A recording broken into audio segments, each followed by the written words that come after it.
Ever wondered why some companies make the leap to greatness while others don't? This question lies at the heart of Jim Collins's insightful book, Good to Great. This book, a product of extensive and rigorous research, seeks to unravel the mysteries that separate the great companies from the merely good ones. It delves into the core principles that set these companies apart. So buckle up, because in the next few minutes, we will dive into the key principles that separate the good from the great. The first principle is the presence of what Collins calls a level 5 leader. Now you might be asking yourself, what exactly is a level 5 leader? Well, it's not just a fancy title. It's a concept that embodies a specific type of leadership that goes beyond the norm. These leaders are a rare breed, and their unique combination of characteristics sets them apart. Level 5 leaders are characterized by an intriguing blend of personal humility and professional will. They are the kind of leaders who don't seek the spotlight. They are self-effacing, modest, and often understated. Yet beneath this unassuming exterior lies an indomitable will, a fierce resolve to do whatever it takes to make their company great.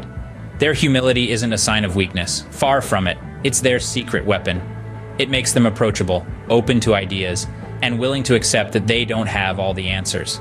They are not threatened by the success of others. Instead, they celebrate it, acknowledging that every individual contributes to the overall success of the company. Alongside their humility, these leaders possess an intense professional will.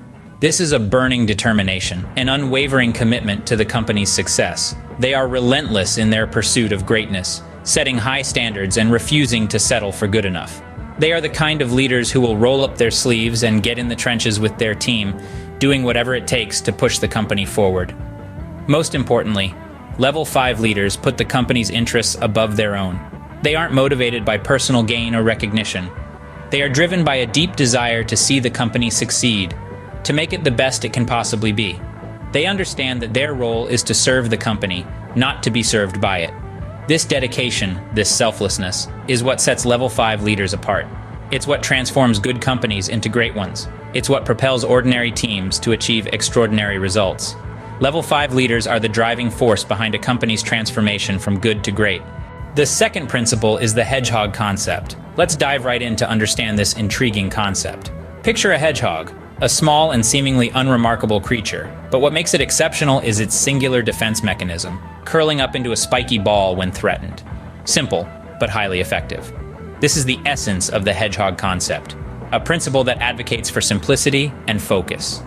Now imagine a fox, a cunning creature known for its diverse tactics to capture the hedgehog. It strategizes, plans, and launches complex attacks, but despite its cunning, it fails against the hedgehog's simple defense. Here, the fox represents companies that chase many goals at once, spreading themselves thin and achieving mediocre results. In contrast, the hedgehog concept encourages companies to focus on one thing they can be the best at, much like the hedgehog that focuses on one effective defense strategy. It's about understanding what you can potentially excel at, what fuels your economic engine, and what you're deeply passionate about. Consider a company that excels in customer service. Instead of diversifying into unrelated fields, it might choose to focus on being the absolute best in customer service, carving a niche for itself, and turning that into its unique selling proposition. This doesn't mean companies should not innovate or diversify, but any diversification should align with their core competence, their hedgehog concept. This principle is not about settling for less, but about recognizing and leveraging your strengths to achieve greatness. Great companies understand their hedgehog concept and adhere to it with unwavering focus and discipline. They resist the temptation of being a jack of all trades and master of none. They choose instead to master one trade and become the best at it. In the business world, where complexity is often seen as sophistication, the hedgehog concept brings us back to the power of simplicity. It's a reminder that sometimes doing one thing exceptionally well can be more effective than trying to do many things reasonably well. The hedgehog concept is about focus and discipline, key ingredients to greatness.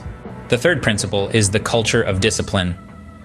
In the realm of greatness, there's a unique culture that thrives, the culture of discipline. It is this inherent discipline that separates good companies from truly great ones. But what does it mean to have a culture of discipline? Let's unpack it. In essence, a culture of discipline is not about control, it's not about bureaucracy, and it's certainly not about micromanagement. It's a culture where discipline is self-imposed. It's about each individual taking responsibility for their actions, their performance, and their contribution to the company's overall strategic objectives. It's about taking the initiative, doing what needs to be done, and doing it consistently. In great companies, there's a unique balance between freedom and responsibility. It's like a well-choreographed dance where each dancer knows their moves, yet they're free to interpret the music in their own way. The dancers have the freedom to express their creativity, but they also have the responsibility to stay in rhythm with the rest of the team. This balance between freedom and responsibility is what creates the culture of discipline. It's a culture where discipline is not enforced, but rather it is expected and ingrained. It's a culture where people do not need to be managed because they are self-disciplined. They understand what needs to be done, they know how to do it, and they do it without needing to be nudged or supervised. This discipline extends to every aspect of the company, from the strategic planning to the execution of tasks, from the decision-making process to the evaluation of performance. Discipline is present. It's the thread that weaves together all the actions, decisions, and strategies of a great company. And when this culture of discipline is combined with an ethic of entrepreneurship, something remarkable happens. The company becomes a powerful engine of progress. It becomes an unstoppable force that continually pushes the boundaries of what's possible. It becomes a company that does not just survive, but thrives in the face of adversity. A culture of discipline, when combined with an ethic of entrepreneurship, can lead to a powerful engine of progress and superior performance. The fourth principle is the flywheel and the doom loop. Now, these may sound like the names of some fantastical comic book characters, but they represent powerful concepts in the business world. Let's dive in. Imagine a massive, heavy flywheel. It's a huge metal disc mounted horizontally on an axle. It's about 100 feet in diameter, 2 feet thick, and it weighs about 25 tons. Now your task is to get that flywheel rotating on the axle as fast and as long as possible. Pushing with great effort, you manage to get it to inch forward. Continuing to push, you move it around a full rotation. You keep pushing, and the flywheel begins to move a bit faster. And with continued effort, it picks up speed. With persistent pushing, it builds momentum, eventually turning by itself with the power of accumulated momentum. This is the flywheel concept in a nutshell. The flywheel is not about one big push.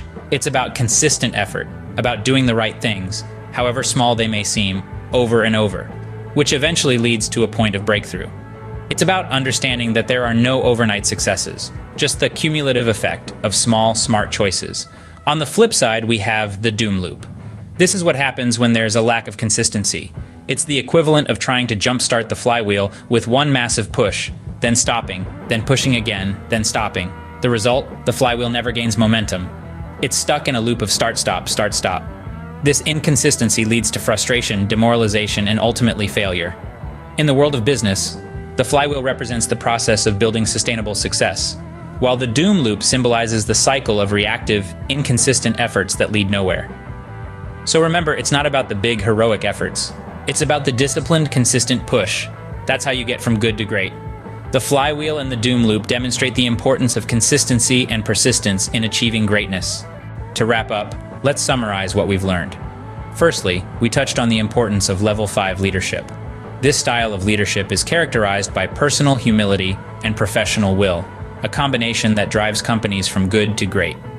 Level 5 leaders put the needs of the company before their own, showing us that exceptional leadership is as much about character as it is about skills. Then we delved into the hedgehog concept. This idea urges us to focus on what we can do best, what drives our economic engine, and what we are passionate about. It shows us that success is about simplicity and clarity of vision. Following this, we discussed the culture of discipline. This culture is all about disciplined people, disciplined thought, and disciplined action. It's not about oppressive control, but about creating a framework that allows people to be creative and innovative within well-defined boundaries. Finally, we explored the concept of the flywheel and the doom loop. The flywheel represents the idea of relentless, consistent effort leading to breakthrough momentum.